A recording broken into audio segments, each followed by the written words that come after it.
watering this ground this morning so that the soil can compact more underneath our solar installation.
Bisa ali ano koy.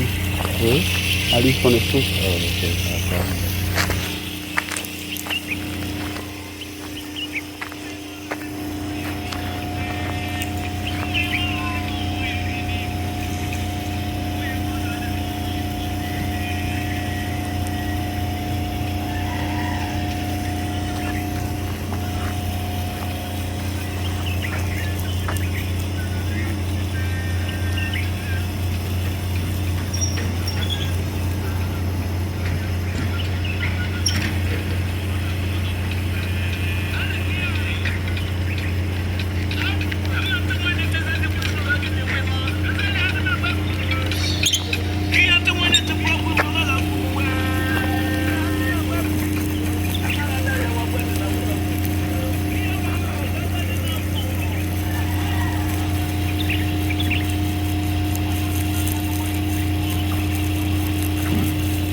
Yeah.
So we are not done with the installations yet, but some of the panels that were installed like a few days ago, you see how dusty they are.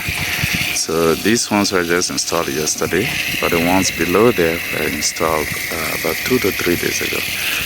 So the dust is high, and I was already watering the area below the surface, below this panel, so that the soil can get compacted. So I decided to just bring the water hose up here, and there's the hose I'm using. It's metallic hose. I'm stepping on it to hold it, and it's running all the way down there, all the way back there to that little house with the blue window and the door. See there? So the metallic line is running here. It has a different nozzle. It has a traditional nozzle also. But this is good to use here. So I'm just going to put some water down there and see how well it cleans. I think it's doing a job. It's just like flushing the dust out. But it's far away from me. To really do pressure washing, I would have to stand on the side on the scaffolding that we have.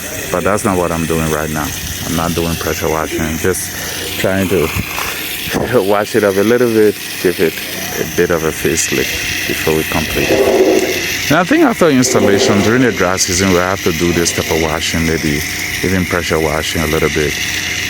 Maybe say once a month or at least once every 2 months. Every dry season. Rain season is fine because the rain will just wash it off.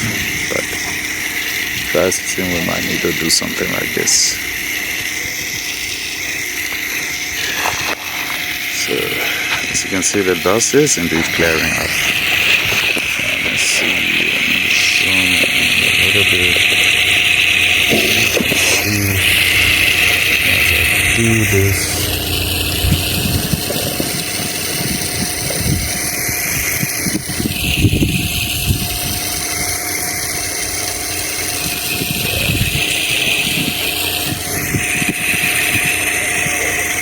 Falling on it and washing what it can wash up. We'll do pressure washing by going around it.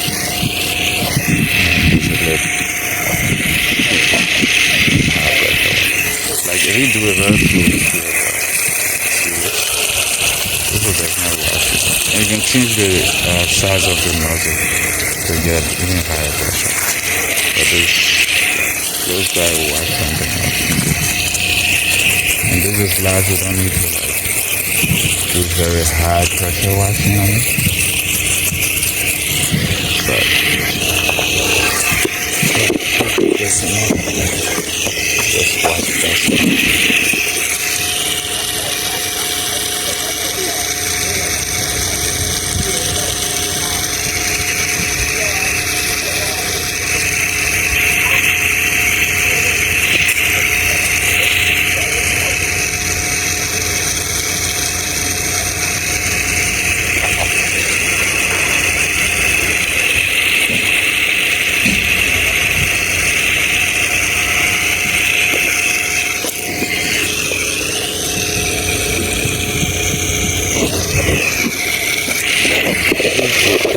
So remember the small installation that was on top of that building that I was using temporarily for a small portion of the building.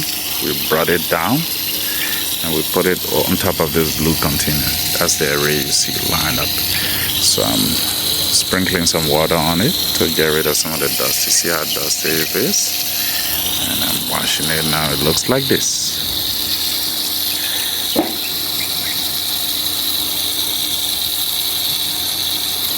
I'm doing it from on top of here, and this is what I've been doing with this bigger installation.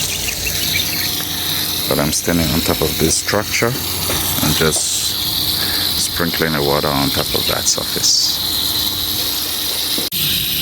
So this is where we are now. See, you don't see dust anymore, and I've managed to achieve that from this position up here at this far end. I didn't even have to climb on a scaffolding near that edge where it was mostly dusty. I only use this location from up here. But the moment we cover this area, I will have no more advantage of doing this. I will have to use scaffolding if I want to do this. Scaffolding or ladder will work.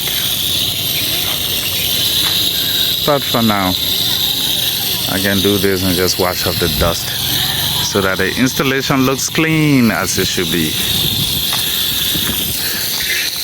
So still going. This country is very dusty. When it gets dry like this, there's a lot of dust in the air. And that's what you see happen. But that's fine. The panel will still have its energy with all this dust. It's not a big deal, but because I'm installing, the kids were like, "Oh, babe, we are working on this still. Look how dusty it is. We aren't even done yet." So today we are not going to be doing installation because I need to get more of these bolts that are imported from the US. I ran out. The reason is because we increased the number of panels beyond what is the capacity we need to install for this installation. I did not calculate the extra panels now that I'm adding for a different purpose that I thought about while here. So now we are running out of bolts, but I'll get some of those bolts locally. May not be the exact same type, but as long as the washer and the both sides are similar in the same range to hold the panel, that's fine enough. And the quality of the bolt too should be something that I trust. From just looking at it, of course I'm not testing it, but if it looks solid, we'll take the risk. And there are some really good boats, like quality boats you can get on the aftermarket around Freeport area. So that's where we'll be looking in the next few days to get additional boats.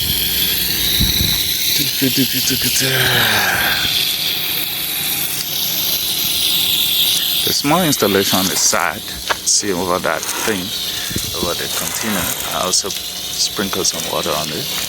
It looks a little bit better, but the water sits on that because that is not inclined. It's not sloping. Water will evaporate on it. Yeah, but these guys look really nice now. Look clean. So, not worried. But looks really bad. It has the appeal. So we'll do it. Clean it up a little bit. We'll also see the pattern of how water leaks from underneath. We're not doing waterproof, but this can tell us a little bit of like how the water is pouring down through the openings.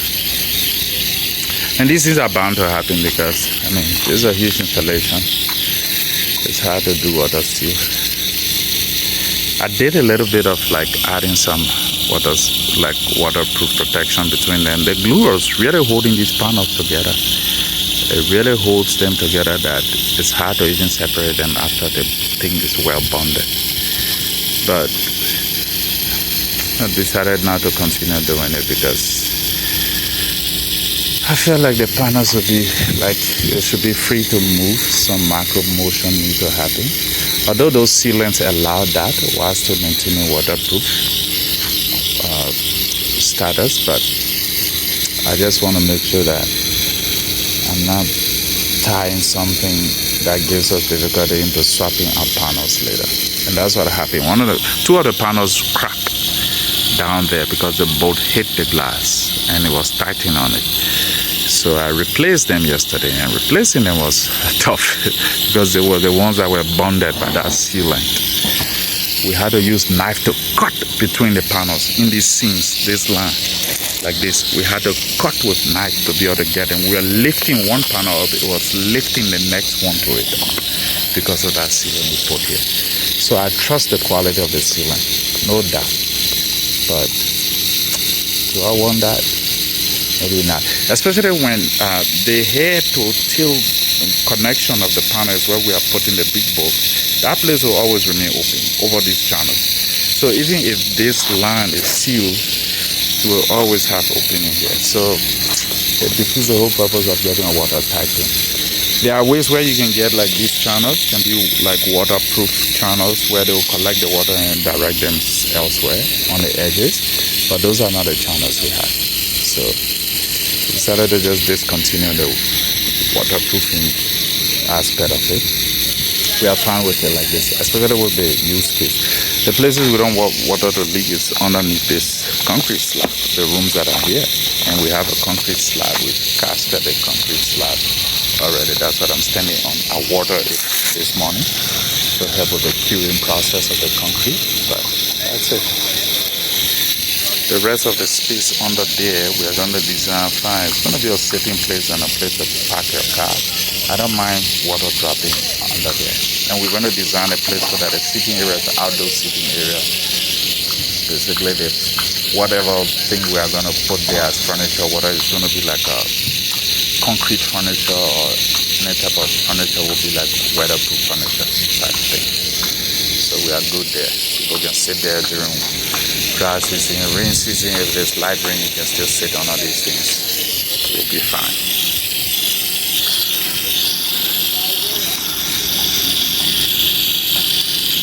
Okay, enough of this.